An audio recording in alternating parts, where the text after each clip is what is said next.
Kecelakaan maut terjadi di Stasiun Bekasi Timur, Kota Bekasi, Senin malam 27 April 2026. Kereta api jarak jauh Argo Bromo Anggrek menabrak KRL komuter lain yang sedang berhenti di stasiun. 15 orang meninggal dunia, 80 orang luka-luka dan dirawat di 9 rumah sakit. Kejadian bermula bukan di stasiun, melainkan di perlintasan kereta. Jalan Ampera Bekasi sekitar 300 meter dari Stasiun Bekasi Timur. Perlintasan ini bukan perlintasan resmi yang dijaga oleh petugas KAI, melainkan hanya dijaga oleh warga sekitar. Sekira pukul 20.30, sebuah taksi listrik mencoba melintas di perlintasan tersebut. Di tengah rel, mesin kendaraan tiba-tiba mati. Warga yang berjaga berusaha mendorong dan memperingatkan pengemudi. Namun taksi tidak berhasil dipindahkan sebelum KRL relasi Cikarang-Angke datang dan menghantamnya. Akibat insiden tersebut, KRL Cikarang-Angke terpaksa berhenti di lokasi kejadian. Hal ini membuat KRL lain PLB 5568A relasi Kampung Bandan Cikarang ikut berhenti di Stasiun Bekasi Timur menunggu jalur kembali bersih. Saat KRL tersebut berhenti di stasiun, kereta api Argo Bromo Anggrek relasi Gambir Surabaya Pasar Turi datang dari arah belakang dan menghantam gerbong terakhir KRL tersebut. Tabrakan terjadi tepat pukul 20.50 di emplasmen Stasiun Bekasi Timur kilometer 28 plus 920. Gerbong belakang KRL yang tertabrak adalah gerbong khusus perempuan. Lokomotif Argo Bromo menembus masuk ke dalam gerbong tersebut. Hal itu menyebabkan sejumlah penumpang terjepit. Insiden taksi di JPL 85 diduga mengganggu sistem persinyalan di area emplasmen Stasiun Bekasi Timur. Meskipun begitu, penyebab pasti masih didalami dan diselidiki oleh KNKT. Proses evakuasi berlangsung lebih dari 8 jam. Dari malam hingga pagi hari. Kepala Basarnas Marsikal Madya Muhammad Syafi'i menyatakan, kondisi kecelakaan ini memerlukan penanganan khusus karena lokomotif Argo Bromo dan satu gerbong KRL menyatu akibat benturan.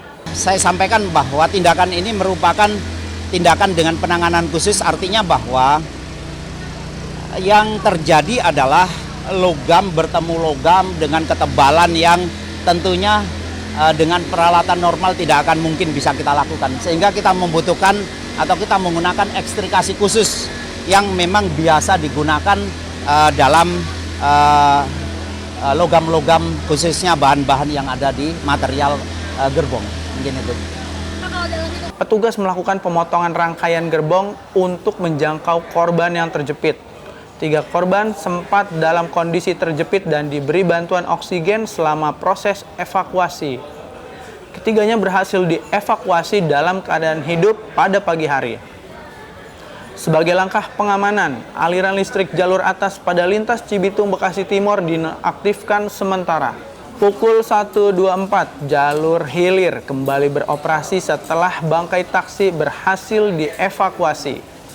Sejumlah pejabat bergerak cepat merespon kejadian ini. Pada tengah malam sekira pukul 00, Kepala BPBUMN Doni Oskaria dan Wakil Ketua DPR RI Sufmi Dasko Ahmad tiba di lokasi kejadian untuk memantau proses evakuasi dan berkoordinasi dengan petugas lapangan.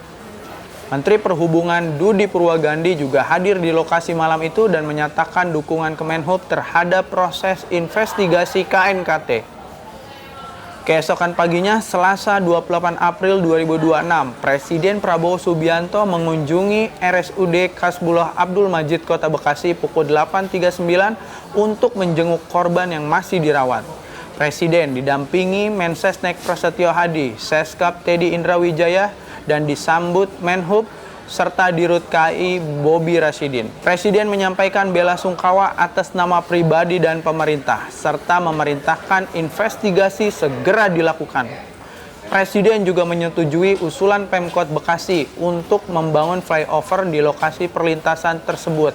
Ia menyebutkan ada sekitar 1.800 perlintasan sebidang di Jawa yang membutuhkan penanganan dengan perkiraan anggaran 4 triliun rupiah. Terjadi, saya ucapkan bela sungkawa terutama pribadi, terutama pemerintah, kita segera akan mengadakan investigasi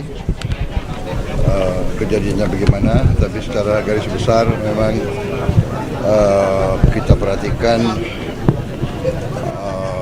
lintasan-lintasan kereta api ini banyak yang tidak dijaga ya, banyak tidak dijaga. Berdasarkan update terakhir, 15 orang dinyatakan meninggal dunia, 3 korban teridentifikasi di RSUD Kota Bekasi. Seluruh korban meninggal adalah penumpang KRL dari gerbong terakhir. Sebanyak 88 korban luka dirawat di 9 rumah sakit, diantaranya RSUD Kota Bekasi, RS Primaya, RS Siloam Bekasi Timur, RS Hermina, RS Bella Bekasi, RS Mitra Keluarga, dan RS Bakti Kartini.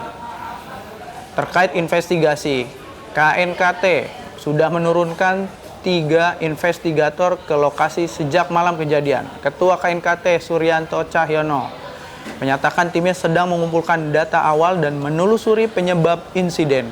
Pertanyaan utama yang sedang diselidiki adalah mengapa kereta Argo Bromo dapat masuk ke jalur yang sudah terisi KRL. Dalam sistem persinyalan normal, jalur yang seharusnya memunculkan sinyal merah, pengamat perkereta apian Johnny Martinus menyebut beberapa kemungkinan mulai dari kegagalan sistem persinyalan, pelanggaran sinyal, human error, hingga masalah teknis pada sistem pengereman. Hasil investigasi KNKT belum diumumkan dan masih dalam proses. Pemerintah menegaskan komitmennya untuk menangani ribuan perlintasan sebidang yang tidak terjaga di seluruh Jawa sebagai tindak lanjut dari tragedi ini. Sementara itu, proses investigasi KNKT masih berlangsung. Hasil resmi akan diumumkan setelah penyelidikan selesai. Demikianlah headline iNews hari ini.